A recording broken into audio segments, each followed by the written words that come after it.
حدیث میں آیا کہ سجدے میں انسان اپنے رب کے قریب ہوتا ہے، دعائیں مانگو. جی صحیح مسلم میں حدیث ہے یہ. لیکن نبی علیہ السلام نے نماز کے بعد اللہ سے دعا مانگنے کا کہا. جی نماز کے اندر بھی مانگی ہے. آپ کو کس نے کہا ہے کہ نماز کے بعد کا کہا ہے؟ کہ یہ دعائیں تو کامن ہیں.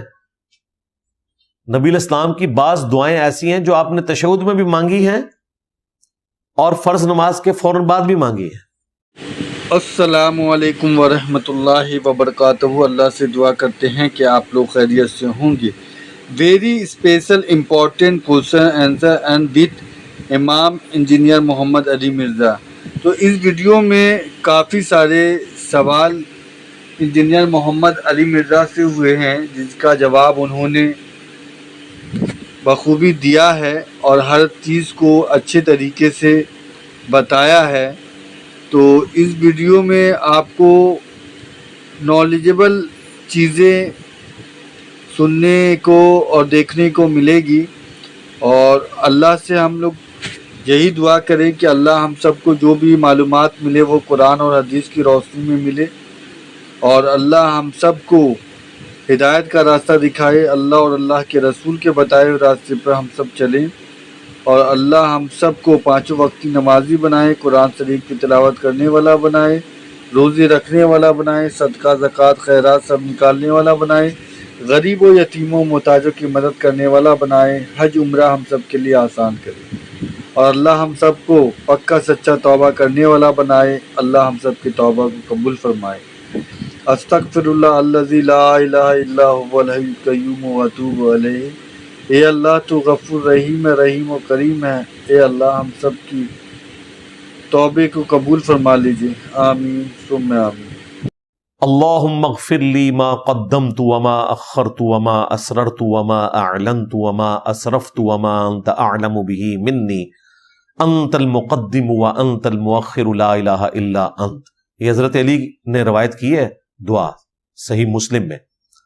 تو آپ کو اس حدیث میں ایک سے زیادہ طرق ملیں گے. ایک طریق میں ملے گا کہ آپ نے فرض نماز کے بعد مانگی، ایک میں ملے گا کہ سلام پھیرنے سے پہلے تشہد میں مانگی. دونوں جگہ ہیں. مولانا اسحاق بھی کہتے ہیں کہ نماز کے بعد کوئی دعا نہ مانگے. یار مولانا اسحاق صاحب اس طرح کی بات کر نہیں سکتے. وہ اجتماعی دعا کی بات کر رہے ہوں گے کہ وسیلہ اور توسل کے بغیر نہ مانگی جائے. فرض نماز کے بعد آپ دعائیں مانگتے ہیں. بھائی نبی علیہ السلام نے مانگی ہے، صحیح مسلم میں حدیث ہے کہ اما عائشہ کہتی ہیں نبی علیہ السلام اس وقت تک چہرہ اقدس صحابہ کی طرف نہیں پھیرتے تھے سلام پھیرنے کے بعد، جب تک کہ 3 دفعہ استغفر اللہ نہیں پڑھ لیتے تھے، اور ایک دفعہ اللہم انت السلام ومنک السلام تبارکت یا ذا الجلال والاکرام. تو یہ دعائیں ہیں نا، استغفر اللہ دعا نہیں ہے. اور بخاری مسلم میں آیا کہ ابن عباس کہتے ہیں نبی علیہ السلام کی فرض نماز کا مکمل ہونا میں اللہ اکبر کی آواز سے، تکبیر کی آواز سے پہچانتا تھا. اسی طریقے سے جامعہ ترمذی میں، سنن ابی داؤد میں، سنن نسائی میں حدیث ہے نبی علیہ السلام نے معاذ ابن جبل کو یہ نصیحت کی تھی کہ ہر فرض نماز کے بعد یہ دعا کبھی نہ چھوڑنا. اللہم اعنی علی ذکرک و شکرک و حسن عبادتک. اللہم کے ساتھ بھی دعا ہے اور ربی کے ساتھ بھی ہے، دونوں طرح یہ دعا ثابت ہے. تو یہ ساری دعائیں ہیں بھائی. آپ کو کس نے کہہ دیا دعا نہیں مانگنی؟ کیا فیمیل کلاس فیلو سے پڑھائی، یونیورسٹی اور مذہبی مسائل سے متعلق موبائل پر پرسنل چیٹ کرنا قطعی طور پر جائز ہے؟ قطعی طور پر ناجائز ہے. ایسی تیسی تواڈی. اور کیا اسی طرح گھریلو اور باقی معاملات کے متعلق چیٹ کرنا؟ اور چھٹ دو اللہ دے بندے ہو. ٹھیک ہے، وہی مفتی طارق مسعود صاحب کا کلپ اگلے دن میری نظروں سے گزرا. بڑی اچھی بات انہوں نے کی کہ جوان عورت کا کام کرنے کے لیے سارے تیار ہو جاتے ہیں اور بوڑھی عورت کو کوئی پانی بھی بھر کے لا کے دینے کے لیے تیار نہیں ہوتا. تو یہ سارے تماشے ہیں، ان سے باہر نکلے، اللہ سے ڈر جائے. اکثر علماء رات کے وقت پیاز کھانے سے منع کرتے ہیں. یہ تو حدیث میں آیا ہے بخاری مسلم میں کہ جو پیاز کھائے کچا وہ ہماری بچنوں سے دور رہے جب تک کہ دانتوں کو صاف نہیں کر لیتا. اگر آپ صفائی کر لیں تو آپ آ سکتے ہیں. پیاز حلال ہے، اس میں تو کوئی مسئلہ نہیں ہے. باقی رات کے وقت اگر میڈیکلی کوئی چیز ثابت ہے کہ رات کے وقت کھانے سے نقصان ہوتا ہے تو بے شک نہ کھائیں. علماء تو ایسا نہیں کہتے ہوں گے، علماء تو ساری دعوتیں رات کو پھاڑتے ہیں اور اس میں سلاد میں پیاز موجود ہوتا ہے، کھاتے ہیں، کیوں نہیں کھاتے؟ اگر بیوی اپنے شوہر کے رویے سے تنگ آ کر بار بار تنگ ہو اور شوہر سے بدتمیزی کرے، برا بھلا کہے، تو کیا وہ گناہگار ہوگی؟ ایسے مرد پر کیا حکم لگے گا؟ دونوں ہی گناہگار ہیں جی، وہ بھی ظلم کر رہا ہے اور یہ بھی جواباً یہ کر رہی ہے. نہ وہ شریعت کو فالو کر رہا ہے نہ یہ. البتہ عورت کو بینیفٹ آف ڈاؤٹ اس حوالے سے ضرور ملے گا. قرآن حکیم میں ہے کہ اللہ تعالیٰ برائی کے ساتھ آواز بلند کرنا اس کو پسند نہیں فرماتا سوائے اس کے کہ جس پہ ظلم ہو. تو اگر آپ کسی عورت کے اوپر اس طرح کا ظلم کریں گے اور اس کی زبان سے ایسی کوئی بات نکلتی ہے تو پھر آپ پریکٹیکلی اس کے لیے تیار رہیں. اگر بیوی نے بھی کوئی زیادتی آپ کے ساتھ کی ہے تو صبر کریں. مولا علی کی حدیث میں نے کئی دفعہ بیان کی بخاری مسلم سے کہ سیدہ فاطمہ کے ساتھ ان کی میاں بیوی ہونے کے ناطے ناراضگی کا ایک چھوٹا سا معاملہ ہوا تو حضرت علی گھر سے نکل گئے اور جا کے مسجد میں لیٹ کے نبی اسلام آئے اور پوچھا کہ تیرے چچا کا لڑکا کہاں ہے؟ تو ان کا یا رسول اللہ وہ ناراض ہو کے چلے گئے. تو آپ نے پھر ایک صحابی کو بھیجا، پتہ چلا مسجد میں لیٹے ہیں، تو خود اللہ کے محبوب علیہ السلام بنفس نفیس تشریف لے گئے. حضرت علی مٹی میں سوئے ہوئے تھے، آپ نے ان کو اٹھایا، اپنے مبارک ہاتھوں سے جسم سے مٹی جھاڑی اور کہا اٹھ ابو تراب، اے مٹی میں لپٹنے والے اٹھ. اس دن سے حضرت علی نے اپنی کنیت ابو تراب رکھ لی تھی. ویسے آپ کی کنیت تھی ابو الحسن. تو اس واقعے میں صرف حضرت علی کی فضیلت کا ذکر نہیں ہے اور رسول اللہ صلی اللہ علیہ وآلہ وسلم کی ان سے محبت کا ذکر نہیں ہے، ساتھ ہی ساتھ یہ بھی ذکر ہے کہ ایک شریف النفس خاوند کا ایٹیچیوڈ یہی ہونا چاہیے کہ اگر بیوی سے جھگڑا ہو تو بجائے بیوی کو برا کہنے کے، اس کو نکالنے کے، خود گھر سے نکل جائے تھوڑی دیر کے لیے، پھر واپس آ جائے.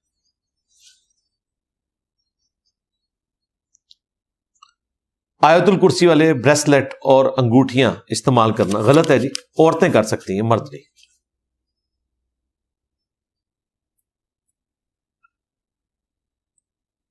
ایک حدیث میں آیا کہ رات کے وقت زمین سکیڑ دی جاتی ہے، رات کو سفر کرو، جلدی طے ہوتا ہے. جی جلدی طے ہوتا ہے.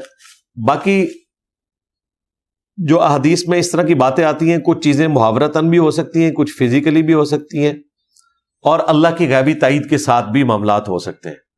ہم نے بھی دیکھا ہے کہ رات کے وقت جو سفر ہے وہ ذرا آسان ہوتا ہے، خصوصاً جب آپ نے ڈرائیونگ نہ کرنی ہو تو تسلی سے بکنگ کرائیں، سو جائیں ٹرین میں یا روڈ لائنر میں، آپ کا سفر بھی کٹ جائے گا اور آپ اپنی منزل مقصود پہ پہنچیں گے تو فریش ہوں گے اس اعتبار سے. اور اگلے زمانوں میں اگر حالت امن ہو تو ہی رات کا سفر سیف ہوتا تھا، ادروائز اس زمانے میں بھی اگر حالت امن نہ ہو تو دن کا سفر ہی پریفریبل تھا. خود نبی اسلام بھی دن کا سفر بھی کیا کرتے تھے، رات کا بھی اور دن کا بھی. لیکن ریگستان کے اندر رات کا سفر ذرا آسان ہوتا ہے، آپ گرمی سے بھی بچ جاتے ہیں. کیا اڈاپٹڈ بیٹے کو اپنی زندگی میں اپنی پراپرٹی دے سکتے ہیں یا وہ بھی صرف 1/3 حصہ ہوگا؟ دیکھیں یہ اجتہادی مسئلہ ہے. پہلے تو میرا موقف اس حوالے سے سخت تھا کہ 1/3 تک ہے، لیکن دوسری طرف کی بھی روایتیں ایسی ملتی ہیں جس سے لگتا ہے کہ کوئی شخص اپنی زندگی میں اپنا پورا مال اگر کسی کو گفٹ کرنا چاہتا ہے تو وہ کر سکتا ہے، بشرطے کہ کسی اور کے ساتھ زیادتی نہ ہو رہی ہو. تو اس کیس میں اگر کوئی اور آپ کا وارث نہیں بنتا اور آپ گفٹ کرنا چاہتے ہیں تو ٹھیک ہے، کر لیں، کوئی مسئلہ نہیں ہے. جب دوستوں میں میری مذہبی معاملات پر گفتگو ہوتی ہے تو چند دوستوں کا کہنا ہے کہ حدیث کو ہم نہیں مانتے، آپ کیا مشورہ دیں گے؟ میرا مشورہ یہی ہے کہ قالو سلامہ کریں ان سے. حدیث کو نہیں مانتے تو ظاہر ہے دین کے ایک ایسے حصے کا وہ انکار کر رہے ہیں، تو پھر مانتے کس چیز کو ہیں؟ پھر تو وہ نماز بھی نہیں پڑھتے ہوں گے. بھائی حدیث کو مانے بغیر تو آپ نماز کا طریقہ اخذ نہیں کر سکتے. اگر سنت سے اخذ کریں گے تو وہ آپ دیکھ لیں، انڈیا کی سنت اور ہے، عرب کی سنت اور ہے، ایران کی سنت اور ہے. کہیں تو آپ کو بریک لگانی ہوگی، تو حدیث ہی سنت کا ریٹن ریکارڈ ہے۔ غامدی صاحب سے متعلق 40 کوسچنز میری ویڈیو ان تمام ٹاپکس کو کور کرتی ہے۔ میرے دوست نے مجھے بتایا کہ کربلا کے بعد سیدہ بی بی زینب اپنی زندگی یزید کے محل میں رہیں، کیا یہ بات درست ہے؟ بالکل غلط ہے۔ باقی جو مزار بھی ملتے ہیں نا، یہ بھی کوئی اوتھینٹک نہیں ہے۔ جو شام میں ان کا مزار ہے، مصر میں بھی ایک مزار بنا ہوا ہے، ٹھیک ہے، یہ کوئی کنفرم نہیں ہے۔ اور اگر کنفرم ہے تو وہ اس اعتبار سے ہو سکتا ہے کہ ان کی زمینیں وہاں ہوں، اس کی وجہ سے وہ چلے گی وہاں پہ، یزید کی وجہ سے نہیں وہاں گئی۔ کیا ہم اپنی بیوی کو حور کی شکل میں پا سکتے ہیں کہ نہیں؟ آپ کیا مشورہ دیں گے؟ میرے مشورے سے تو کچھ نہیں ہونا۔ میں آپ کو مشورہ یہ دوں گا، میرا خیال ہے یہ کہنا چاہ رہے ہیں کہ شادی نہیں ہو رہی ہے تو وہاں پر ہی حور ملے، یہی کہنا چاہ رہے ہیں جی؟ یا یہ جو والی بیوی ہے، جو ادھر والی بیوی ہے؟ اللہ تعالیٰ آپ کا پیار جو ہے وہ قائم دائم رکھے جی، اسی طرح ہی ہو، ٹھیک ہے۔ ویسے انہوں نے کہا بیوی کو حور کی شکل میں، ہو سکتا ہے حور وہ بیوی کی شکل کی لینا چاہ رہے ہو، بیوی نہ لینا چاہ رہے ہو۔ فی الوقت تو اپنی بیوی کو کہیں، اور آپ کے لیے بھی یہ مشورہ ہے کہ فل زور لگائیں کہ آپ جنت میں پہنچنے میں کامیاب ہو جائیں انشاءاللہ۔ شادی آپ کی پرانی ہو گئی ہے۔ دینی تعلیم کے لیے استاد کی کتنی ضرورت ہے؟ کیا دین اتنا آسان ہے کہ بغیر استاد کے سیکھا جا سکتا ہے؟ نہیں، بغیر استاد کے تو دین نہیں سیکھا جاتا، آپ نے استاد سے ہی سیکھنا ہے۔ ظاہر ہے دنیا میں کوئی بھی علم جو ہے وہ بغیر استاد کے تو نہیں سیکھا جاتا، استاد سے ہی آپ نے سیکھنا ہے، اور بغیر استاد کے کوئی بھی دنیا میں نہیں سیکھتا۔ یہ بھی لوگوں نے پروپیگنڈا کیا ہوا ہے کہ بغیر استاد کے سیکھا جاتا ہے۔ مجھے بتائیں، اگر میں قرآن کا ترجمہ احمد صاحب بریلوی صاحب کا پڑھتا ہوں اور اس کے مطابق عمل کرتا ہوں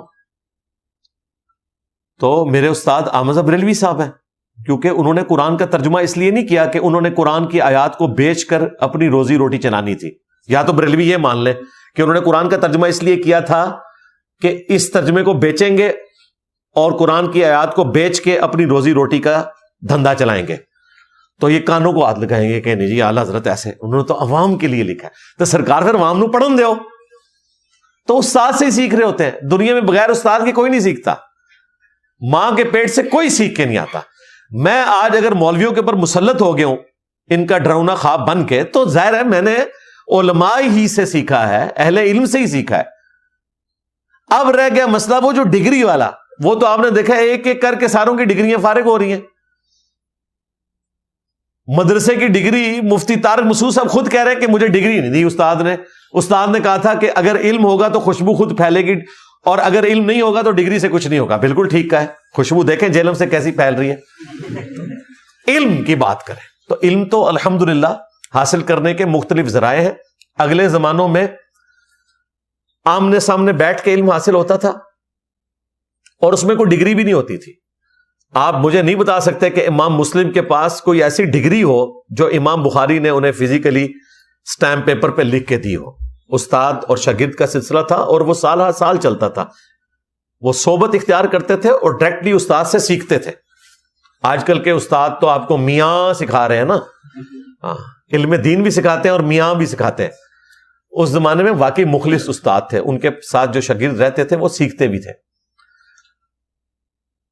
اس کے بعد جب آرگنائز سلسلہ شروع ہوا، جامعۃ الازہر بنی، اور بعد میں سنیوں نے بھی اس کو کاپی کرنے کی، ظاہر ہے اہل تشیع نے پہلے مدارس کا سلسلہ شروع کیا، پھر سنیوں نے بھی پیرلل میں اپنے مدارس بنائے اور درس نظامی بنا تاکہ ہم اپنی سنیت کی ترویج کریں فاطمی حکومت کے مقابلے کے اوپر۔ تو یہ باقاعدہ کورس اور یہ ڈگری والا سلسلہ شروع ہوا، تو یہ علم حاصل کرنے کا ذریعہ۔ پھر اس میں مزید ویلیو ایڈیشن ہوئی، جو بڑے اہل علم تھے انہوں نے کہا کہ ہم اپنے علم کو صرف اپنے شاگردوں تک ٹرانسفر نہیں کریں گے، ہم نے جو کچھ زندگی میں سیکھا اسے ریٹن ریکارڈ میں لے کے آئیں گے۔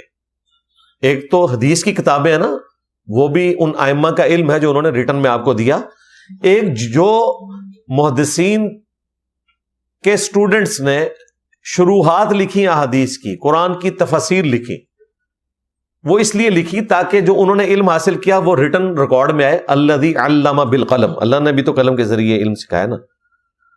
آج تفسیر ابن کثیر ہمارے پاس ہے تو اس وجہ سے ہے کہ حافظ ابن کثیر نے اپنی زندگی میں جو کچھ حاصل کیا انہوں نے اسے ریٹن ریکارڈ میں چھوڑا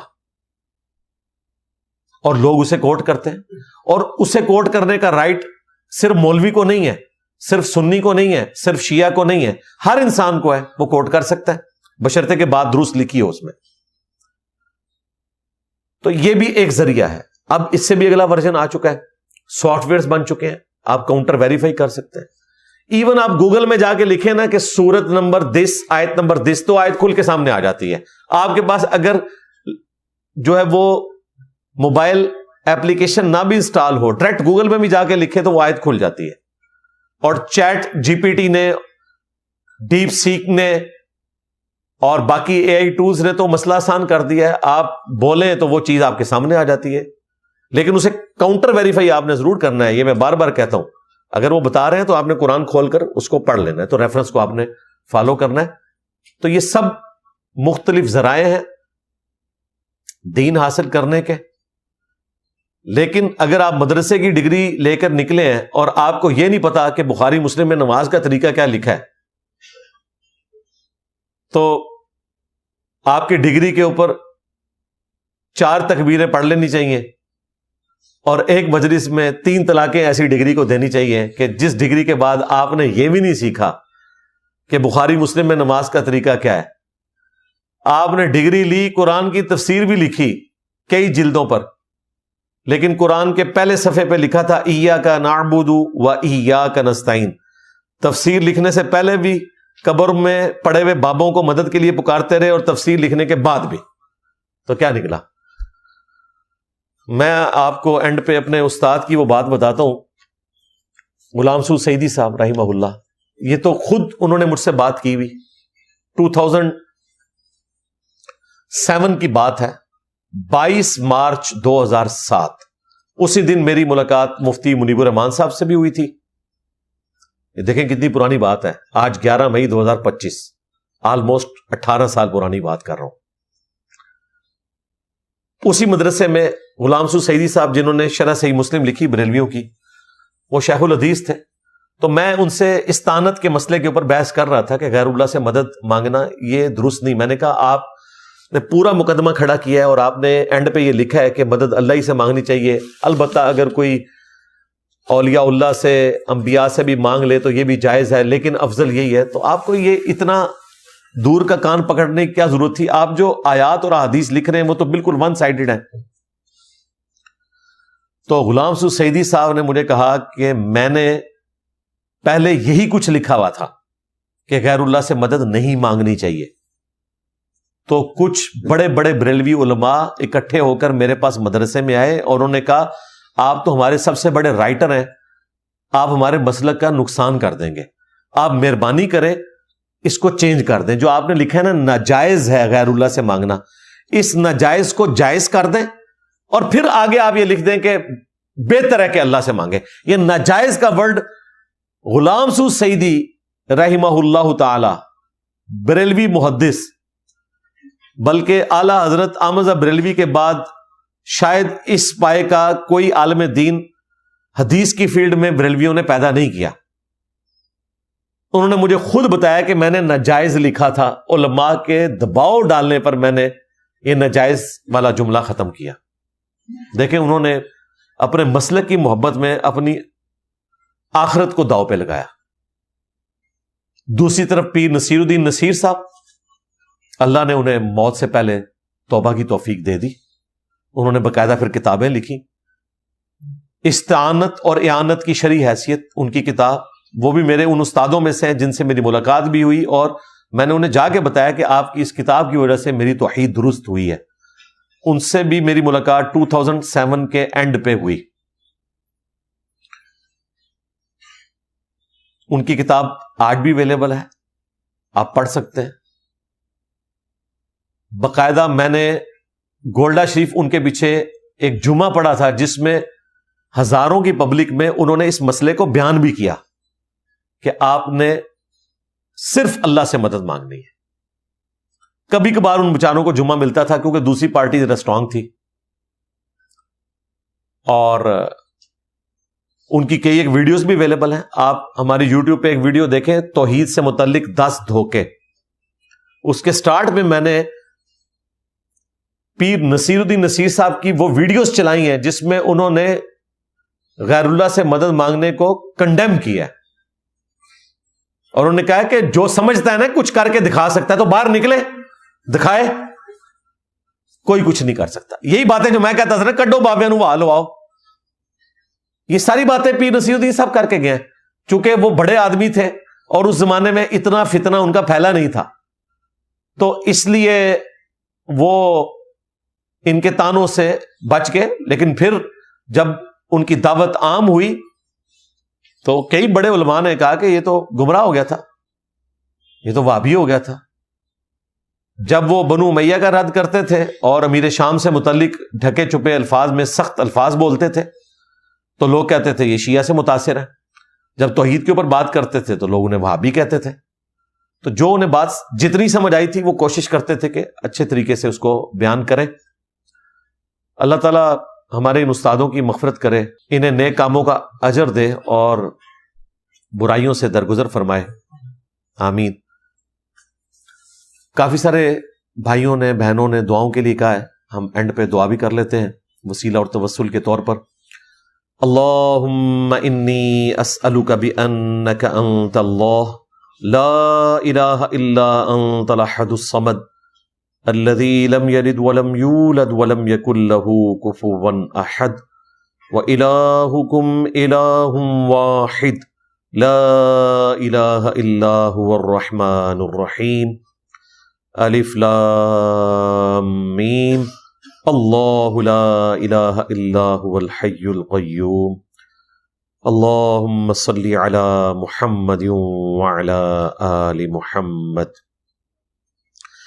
اللہم ربنا آتنا فی الدنیا حسنہ وفی الآخرۃ حسنۃ وقنا عذاب النار ربنا آتنا من لدنک رحمۃ وہیئ لنا من امرنا رشدا رب ارحمہما کما ربیانی صغیرا ربنا هب لنا من ازواجنا وذریاتنا قرۃ اعین وجعلنا للمتقین اماما. اللہم اغفر لحینا ومیتنا وشاہدنا وغائبنا وصغیرنا وکبیرنا وذکرنا وانثانا. اللہم من احییتہ منا فاحیہ علی الاسلام ومن توفیتہ منا فتوفہ علی الایمان. اے اللہ ہماری ہمارے ماں باپ کی ہمارے بیوی بچوں کی پوری امت کی مغفرت فرما. اے اللہ ہماری ہمارے ماں باپ کی ہمارے بیوی بچوں کی پوری امت کی تمام دینی دنیاوی جسمانی روحانی ظاہری باطنی پریشانیاں تکلیف مصیبتیں دکھ درد بیماریاں دشواریاں دور فرما. اے اللہ ہماری ہمارے ماں باپ کی ہمارے بیوی بچوں کی پوری امت کی تمام نیک دلی جائز دعاؤں کو اپنی بارگاہ میں قبول و منظور فرما. اے اللہ خصوص بالخصوص فلسطین کے مسلمان، کشمیر کے مسلمان، چائنا کے، یمن میں، عراق میں، افغانستان میں، پاکستان میں، جہاں کہیں کسب برسی کی زندگی گزار رہے ہیں، غیب سے ان کی عزت آبرو جان و مال کی حفاظت فرما. تمام مسلمانوں کی تمام نیک دلی جائز دعاؤں کو قبول منظور فرما. جتنے مسلمان فوت ہو چکے مغفرت فرما، جتنے زندہ ہیں انہیں اپنی موت کی تیاری کرنے کی توفیق عطا فرما، اور جتنے بیمار ہیں انہیں شفائے کلی عطا فرما. جتنے بے اولاد ہیں انہیں اولاد عطا فرما، اور جن کی اولاد ہے ان کی اولاد کو ان کے لیے صدقہ جاریہ بنا. ہمارے ملک پاکستان کی خیر فرما، پورے عالم اسلام کی خیر فرما. عالم اسلام کو اندرونی اور بیرونی خطرات سے محفوظ فرما. سبحان ربک رب العزت عما یصفون وسلام علی المرسلین والحمد للہ رب العالمین وصلی اللہ علی النبی الکریم وعلی آلہ واصحابہ اجمعین الی یوم الدین. آمین.